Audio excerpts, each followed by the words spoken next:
Des dizaines de curieux avaient répondu à l'appel lancé par les donneurs de sang de Vinquel qui organisaient une sortie pédestre dans le village et les environs. Une matinée où il était question de nature, d'histoire et de patrimoine local. Plusieurs pauses explicatives ont ponctué cette sortie, que ce soit à la chapelle, dans la forêt ou à la source de l'île. Cette rivière qui traverse l'Alsace du sud au nord et qui va se jeter dans le Rhin à Strasbourg, prend sa source sur les hauteurs de Vinquel. Puisque c'était ça qui était vraiment le but. Ici, c'est définitivement un espace qui restera comme ça. Le groupe a ensuite emprunté la route de la Charrière en direction du Bildstockle. Passage obligé par le Sentier des Marocains, le terrain de prédilection de Fernand Blind. Féru d'histoire locale, le président de l'Amicale des donneurs de sang a entraîné son auditoire en 1939, à l'époque où des soldats marocains étaient stationnés à Vinquel. Ces Marocains, ils sont arrivés en mars 1939 et ils n'avaient vraiment pas de chance. Il neigeait, au mois d'avril, il ventait, il pleuvait, il faisait froid et ils n'étaient sûrement pas habillés pour des temps pareils ici, parce qu'ils ont vraiment souffert, je pense. Donc là, vous voyez notre fameuse étoile du 8e RTM.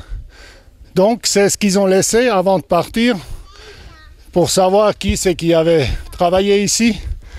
Et vous voyez la date y est.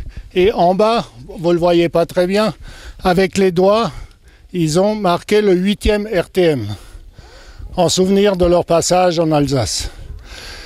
Effectivement, c'était une autre culture, une autre religion, les gens n'étaient pas habitués, donc ils en avaient un peu peur, donc il faut dire comme c'est. Mais quand même, se sont créés des liens entre ces Marocains et les gens du village. Louise Blenner, qui est là aujourd'hui, m'a dit qu'elle a appris à compter jusqu'à 10 en arabe.